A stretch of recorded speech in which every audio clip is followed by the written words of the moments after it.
Detroit last night, Governor Walz suggested that because of your Ivy League education and your Silicon backing your political career, that you yourself are part of the elite. What are your first impressions of them trying to frame you this way to the American public?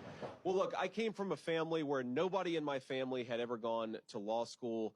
I grew up in a poor family. The fact that Tim Walz wants to turn it into a bad thing, that I actually worked myself through college, through law school, and made something myself, to me, that's the American dream. And if Tim Walz wants to insult it, I think that's frankly pretty bizarre. Now, look, what really bothers me about Tim Walz, it's not even the positions that he's taken, though certainly he has been a far left radical. You know what really bothers me about Tim Walz as a Marine who served his country in uniform? When the United States Marine Corps, when the United States of America asked me to go to Iraq to serve my country, I did it. I did what they asked me to do it, and I did it honorably, and I'm very proud of that service.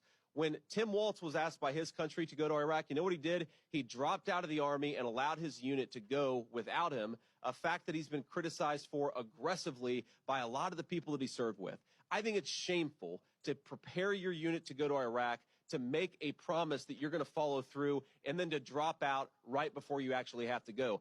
I also think it's dishonest. Something, again, if you guys ever get an opportunity to ask Tim Walz or Kamala Harris some questions, he made this interesting comment that the Kamala Harris campaign put out there, and I bet they're regretting they put it out there now, because he said that and he was making a point about gun control, he said we shouldn't allow weapons that I used in war to be on America's streets. Well, I wonder, Tim Walz, when were you ever in war? What was this weapon that you carried into war, given that you abandoned your unit right before they went to Iraq, and he has not spent a day in a combat zone? What bothers me about Tim Walz is the stolen valor garbage. Do not pretend to be something that you're not. And if he wants to criticize me for getting an Ivy League education, I'm proud of the fact that my mamaw supported me, that I was able to make something of myself. I'd be ashamed if I was him and I lied about my military service like he did.